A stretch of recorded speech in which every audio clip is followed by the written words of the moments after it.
Welcome to WSBI, your resource for success podcast program, where you get to meet inspiring women-owned businesses from across the country. And now, for your host, Kimberly Macklemore.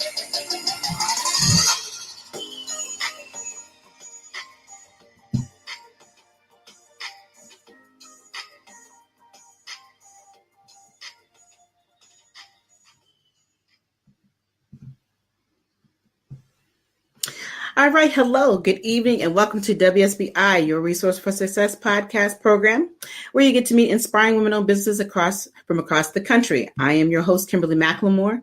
Tonight, we have a special edition podcast show. With us, we have Dominic Chef Dom Williams. He's the operations manager and owner of Finishing Touches Catering, Meal Prep, and Food Truck. Sous Chef Dominic Williams has enjoyed cooking since the age of 13. Although his first passion was football, Chef Dom found that his love for cooking quickly became his prominent passion, affording him the opportunity to express himself through creativity while giving to others.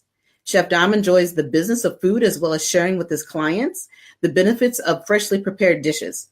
He firmly believes that health determines your wealth and that your medicine cabinet should be in your refrigerator. Understanding that cooking at its best embodies math, science, physics, and art, he seeks to prepare dishes that are neutrally balanced while remaining visually appealing and pleasing to the palate. A native Washingtonian, Chef Dom attended Elizabeth City University, where he studied business management.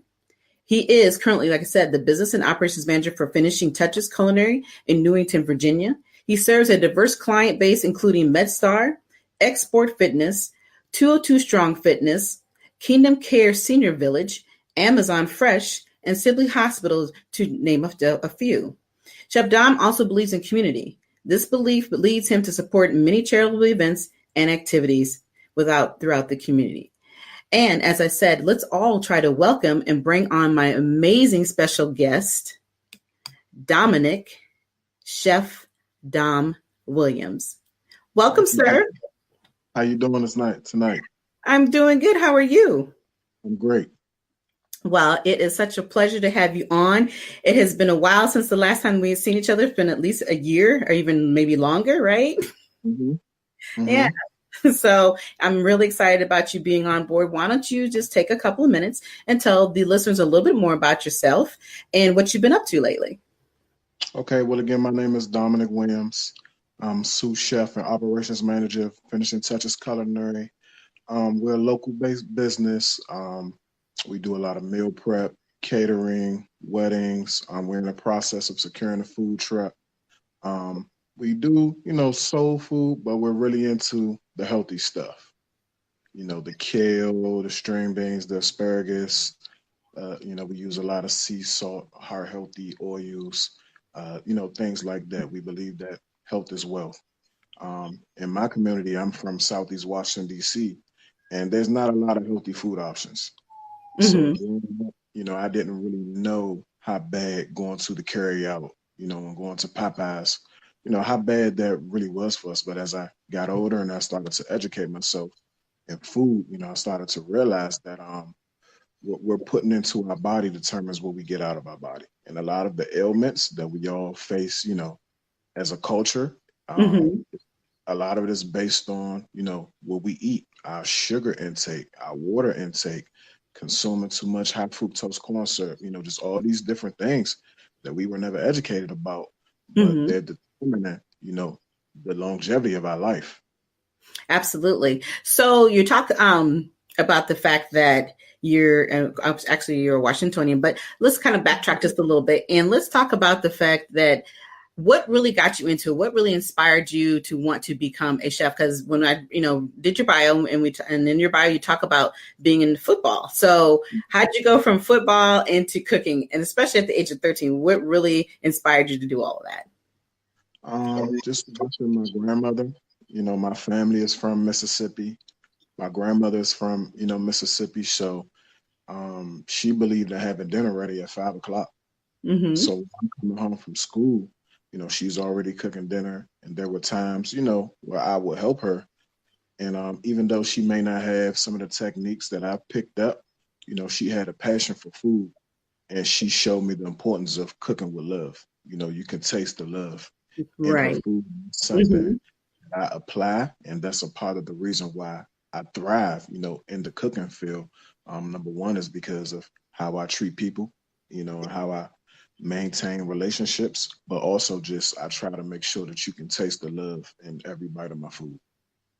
And that's important because we all know that eating has to come with a fulfillment, right? And I even noticed that you talk a lot about in your bio how, it's an artistic thing. It's not just about the way it tastes, but it's the way it looks. Because I know when I'm cooking at home, if it doesn't look good to me, I'm not going to eat it. I'm not going to serve it to anybody else, right? So, yeah. So talk about how you prepare some dishes. I'm going to bring up also one of your picks that I wanted to show with some of the dishes that you do provide, because I think that kind of gives people an understanding of exactly what you're talking about here. So we're going to pull this up here so if everybody can see that, and I'm sure you can see that too. So I have your lovely face on there, but go through some of the dishes that you actually talk about that we see here on the picture here.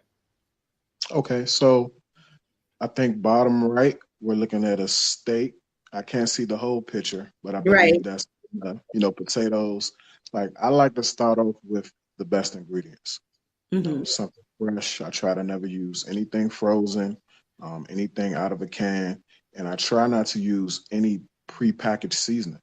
So I'm making, all of my seasonings, salt, pepper, paprika, sea salt, not regular iodized salt, olive oil, avocado oil, whatever I can, which I think is one of the best heart healthy oils that we have access to.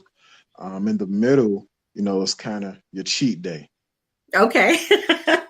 I was gonna say, so how do you make like any type of pasta dishes healthy? Because we all know not all pasta is bad, but what makes you determine that healthy? Well, with the pasta dish, you want to go with maybe a wheat pasta, something gluten-free, and you want to add as many fresh vegetables as you can, to make it as healthy as possible. Pasta and noodles are known to contain a lot of carbs. Obviously, carbs break down into sugar, when you metabolize them. So you don't want to eat, too much pasta, too much rice, too much potatoes. Like most of the foods that we like, the saying is kind of like, white, it ain't right. Right. Like bread, these things aren't good for you at all. But so you get a wheat fruit pasta, you get a gluten-free pasta, a tricolored pasta. There's just so many options now. You can make a zucchini noodle, just so many different things that you can do to create a healthier dish for yourself and your family. Exactly. Yeah. Because we all know, like you talked a little bit earlier, where our parents and our family members, they did what they had to do in order to make the food taste good. But we all know everything that tastes good and looks good is obviously not healthy for us. So you preparing these dishes that still look good and taste good is very important, because we know if we eat better, we live longer, right? It gives us the opportunity to live longer and it keeps us healthier. So talk to me a little bit, and to our listeners, about how you actually started the business per se. We know that you're a chef. So what was the process that you went through in order to become a chef and then opened up the business itself? Well, I was a United States Department of Defense contractor for probably about 7-8 years. And I had a football injury that lingered from college until, later on into my adult life. So there came a point where I actually had to have surgery, and it was an ordeal. It was a hardship. So I was out of work for a while. I had to learn how to kind of walk again. It was a very invasive surgical procedure. And during that downtime, I just started about, like, what is it that I want to do? What is it that I want to be known for? What is it that I can do that doesn't feel like work? What is my passion? And I have a very musically inclined family. A lot of my family members sing, so during that time I kind of started up a studio and got into music production. But food, was always my love since a young child. And so I partnered with my business partner, Executive Chef Daniel Burrows. He was actually the sous chef for Daniel Snyder, the Washington Redskins. He also was the chef for the Washington Nationals. And we were working in a restaurant in U Street. And that's kind of where I started to learn the techniques that elevate you from maybe a home cook, Mm-hmm. to a chef. So I got under somebody that was really talented and willing to kind of show me the ropes, and I benefited from it tremendously. So just within the last 2-3 years, Mm-hmm. my technique, my execution has just taken leaps and bounds, and for my friends and family members, they can see, they can tell. Right. Well, and that's awesome. And that's the thing that most people need to understand about when you're coming into business. You want to collaborate. Collaboration is the key to all success, because as we all know, you can't survive any type of business unless you are working with the people, right? So you were very smart about collaborating with someone who already knew the steps that they needed to take in order to become successful. And now look at you. And like I said, we met more than a year ago, and I believe we met over at the Ernestine Shepherd when she was here in Washington more than a year ago. And I had the opportunity to absolutely taste your food. And matter of fact, I think I brought like 2-3 dishes and I used them for my lunch during the week. And I'm very impressed. I really enjoyed the food. I love the balance of it as well. And I felt like that, I wasn't over full, but I was full and not and happy about it. Because a lot of times we all want to eat and we just want to keep eating because it tastes good, but that doesn't necessarily mean that you're still hungry, right? Right. Like right. A lot of things, really get where we want to be, we can't get full. Right. We don't want to do that.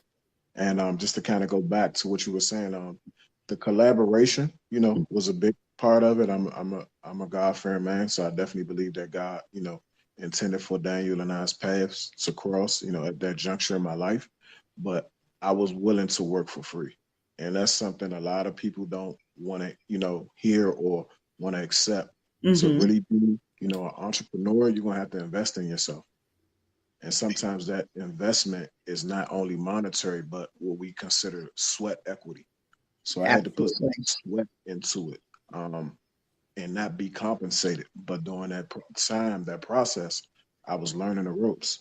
I burnt a lot of dishes, over seasoned a lot of dishes. I failed my way, to success, and I just never quit. I never gave up. So I feel like every successful person, they stand on a mountain of their own failures, but you just can't. You can't be easily deterred. You got to keep pushing, keep striving, regardless of what things look like. That consistency, it eventually pays off. Right. And you're right. And I like what you just said about the sweat equity. You're absolutely right that there comes a point in the business, especially when you're new, that you're going to have to allow people to sample. You have to figure out what your real niche is going to be and how people are going to be receptive to what you're doing. And a big part of it is because not everybody, everybody thinks they can cook, right? Everybody believes they can make the best chicken. Everybody believes that they can make the best potatoes or pies or whatever the case may be. But the big part of that is that there's millions of other people out here doing the same thing. So you had to find and figure out a way to stand out. And you understood that it meant that trying, like I said, you kept that passion.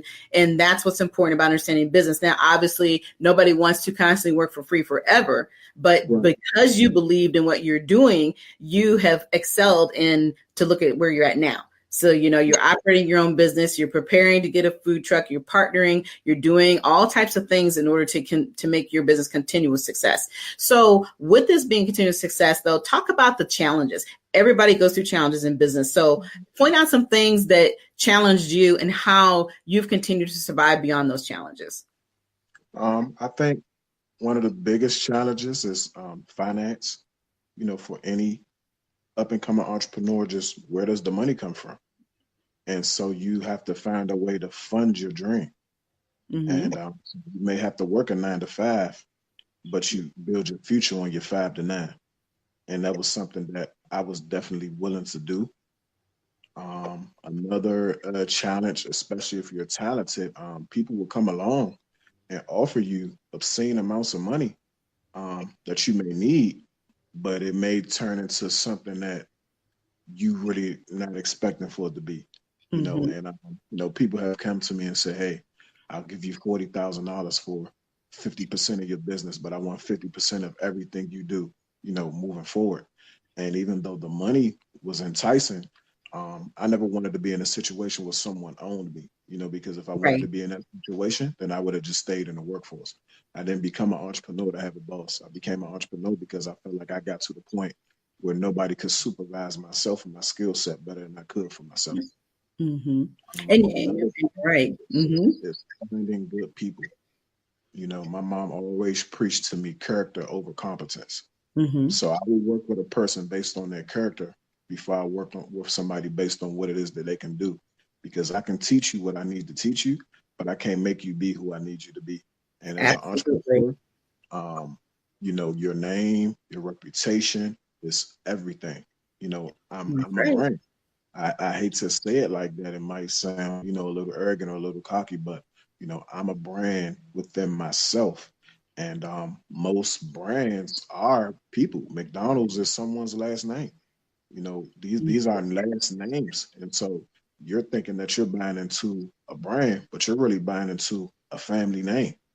Exactly. And I see myself as building a legacy for my children and my grandchildren, you know, just as, you know, McDonald's and Hertz and, you know, all these different people have done for themselves and their families. Another challenge is just, you know, a lot of sacrifices. You know, and people don't really truly understand the word sacrifice. A sacrifice is giving up something that you love. You know, giving up something that you love. Mm-hmm. Dating, going out, vacationing, Mm-hmm. sleep, you know, whatever it may be. If the goal is the most important thing, the goal comes first. So there were times when I might have been in a tremendous amount of physical pain. I was uncomfortable. My pockets weren't padded the way that I wanted them to be. You know, I always tried to keep, you know, the goal in mind. And so even though I'm not where I know God is going to take me, I'm miles away from, you know, where I started off. And I'm grateful for that, you know, every day. Right. And you're right. And the challenges that you're talking about really, to me, aren't challenges. It's a part of the process, right? Because we don't come out swinging, you know. Most people think when they start a business that they're like, oh, you know, I got a business, it's built and people are just going to start coming. That is not how a business is ran. And at the end of the day, like when you're talking about the financial piece of it, the financial pieces comes with help of having a business plan that'll also help you excel, because everyone wants to see your vision the way you see it. And you know, it's one thing, like I said, to borrow money or people want to give you money, but like I said, some money's not always good money. And so you definitely want to make sure that you make those right decisions, which obviously you have done that. And I like the fact that you talked about the statement of that, you know, you keep your 9 to 5 and then, but your business also can become a 5 to 9. I love that statement. And you're absolutely right. When you're trying to build your dreams, it's not about giving up those things that you had before, because at the end of the day, those responsibilities that you have never go away. Right? No matter what dreams you are trying to build and no matter what it is you're trying to prepare yourself, but you maintain everything that you can in order to continue making those dreams exactly what you wanted them to be. And here you have accomplished that. So I love the fact that you talked about these things, and of course, sacrificing. Anybody who's going in business or anything that you want to do good in life, you're going to make sacrifices, whether you like it or not, right? It just comes with the territory. So I tell people all the time who want to start their own business, like, anybody can be an employee, but you got to earn a right to be an entrepreneur. Absolutely. You have to earn a right, you know, to chase your dreams. Like it's not free, and it takes a little bit more, you know, to build a brand, you know, a name, a reputation for yourself. But once you build it, you become so protective. You know, like my business is like my child.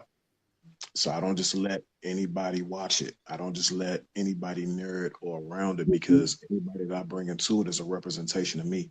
And the person, my client, is not going to say, Dominic hired a bad chef or a bad server. They're going to say, finishing touches culinary, drop the ball. Finishing touches, you know. And as an African American, I feel like we're always fighting that stigma of bad customer service. You know, there's always that looming over us that, you know, people feel like that we're known to offer bad customer service when it comes to our people dealing with our people. And so I'm always going above and beyond, you know, to treat people. Right.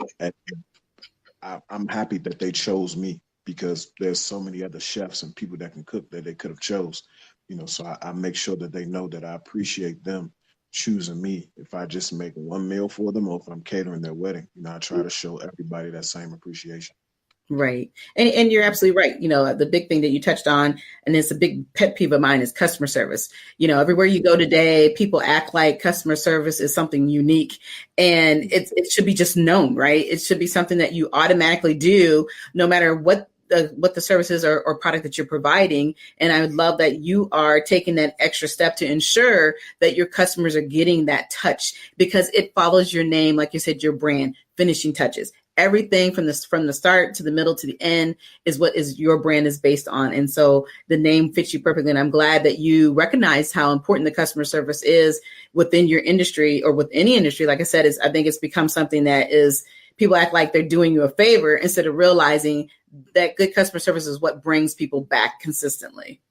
Right. What happens a lot is that the people who represent you, or who are out front at certain times, are just employees, so they don't often embody the morals and standards of the owners, of these companies. So the person on the cash register could have turned you out, because whether the restaurant got 100 visitors that day or one visitor that day, they got paid the same amount.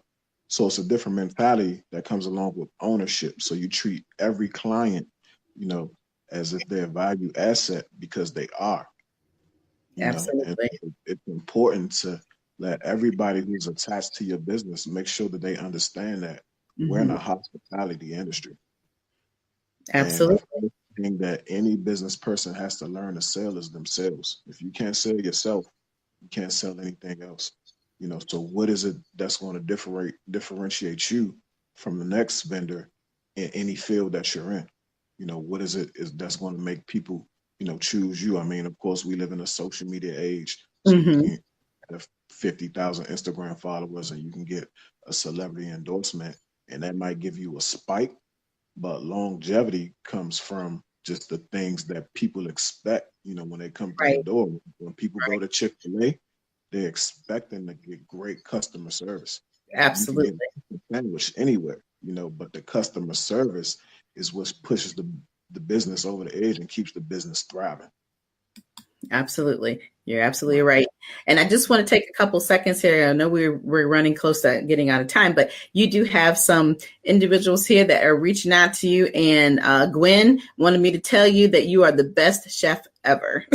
I wanted you to know that. I was like, you have some popularity people here in the background. They're like, yes, they love you. So I wanted to make sure we brought up their comment, and I appreciate those comments, because it also lets our guests know that how special they are. And you're definitely right. I believe Chef Dominic is the man, and as we call him, Chef Dom, though. So I just want to call you Chef Dominic. I don't know why, but whatever works, right? So, all right. So tell us, though, a little bit more about the business side. If you had an individual who was going to walk up to you today and say, I want to go into business, what other piece of advice would you give them? If they wanted to start their own business, or if they wanted to go into business with me? If they just want to go into business for themselves, or even if they wanted to come into business with you, what piece of advice would you give them? If they wanted to go into business for themselves, I would tell them not to listen to anybody, even their sales sometimes. Because sometimes your biggest detractor is yourself. You get worried, you get tired of dealing with people, you become drained, and you're like, man, I don't want to do this anymore. I don't understand, why this is happening.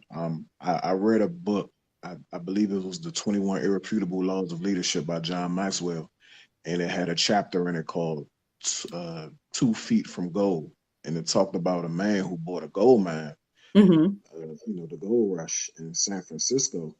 He dug and dug and dug and dug, and he sold it to somebody because he thought that he would never strike gold.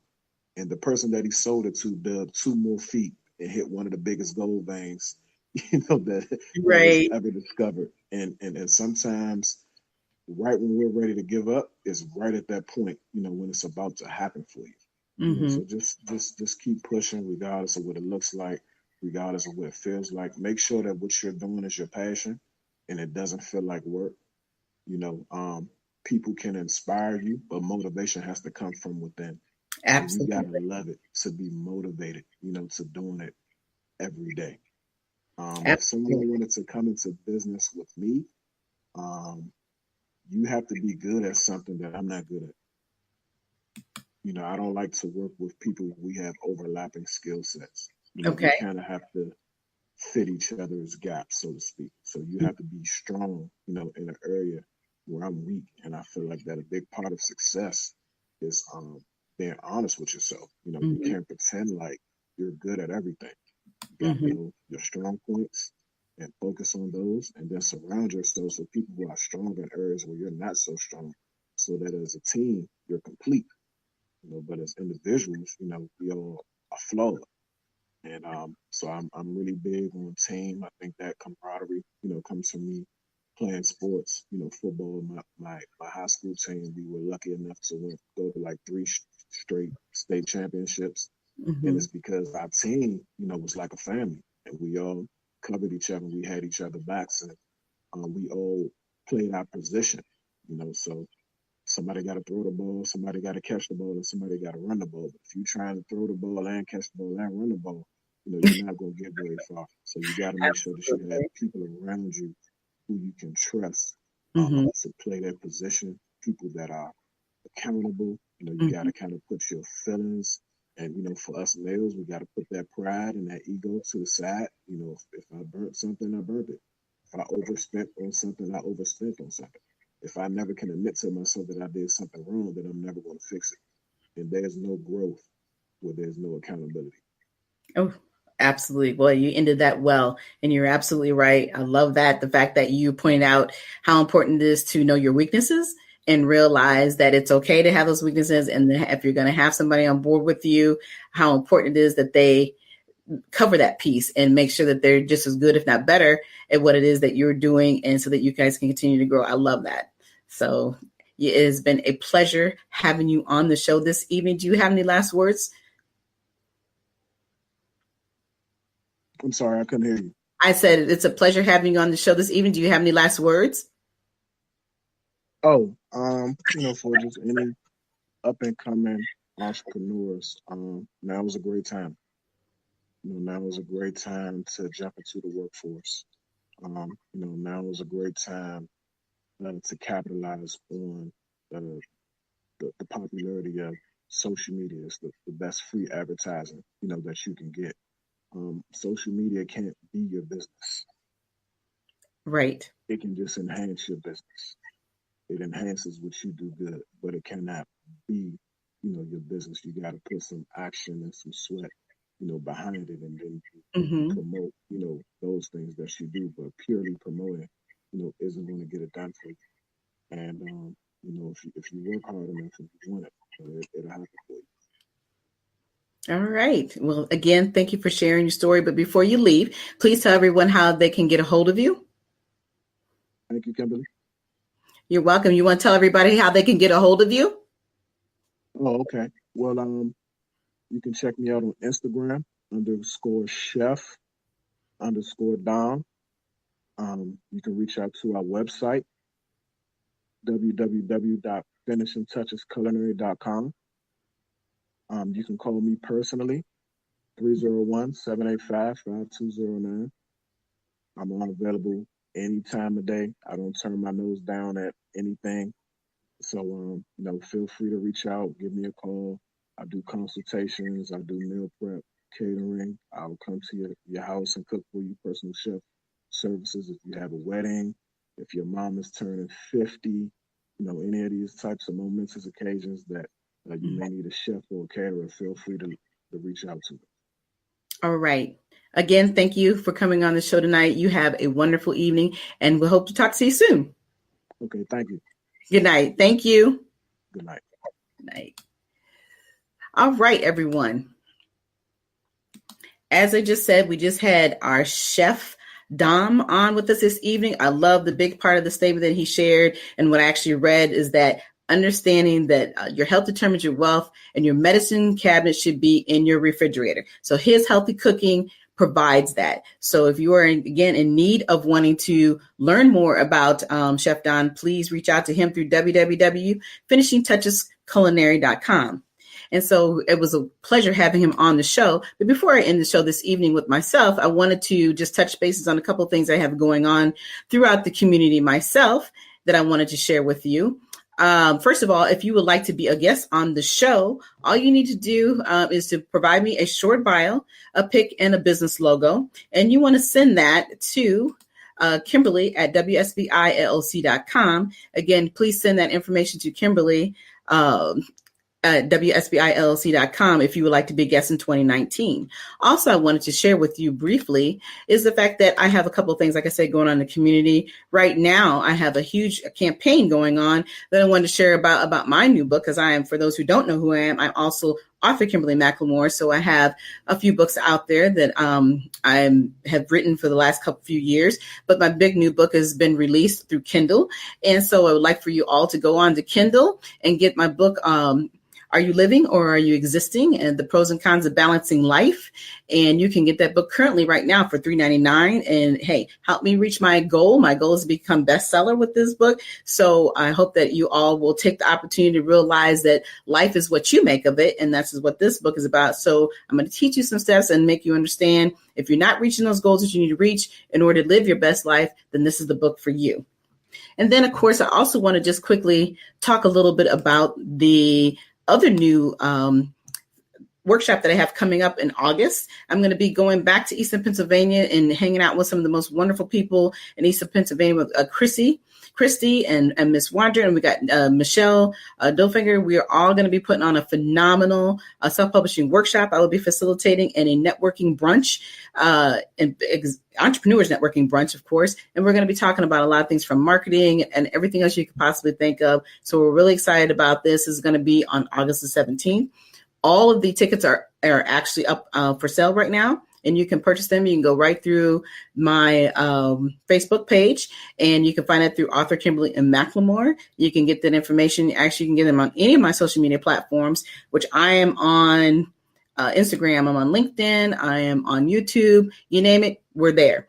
But again, I really enjoyed having Chef Dom on my show this evening. For everyone else, I will be back again next week with another new show. And we're going to have on my favorite two people, Lady K and Mr. T.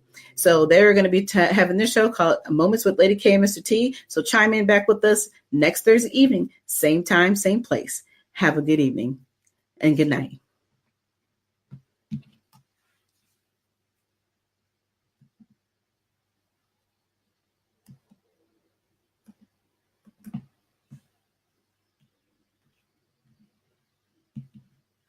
Good night, everyone. We will be back next Thursday evening at 7 p.m. Follow us on Spreaker, www.spreaker.com/user/WSBI. View our new WSBI website anytime at www.WSBILLC.com and on Facebook, Twitter, YouTube, LinkedIn, and Instagram.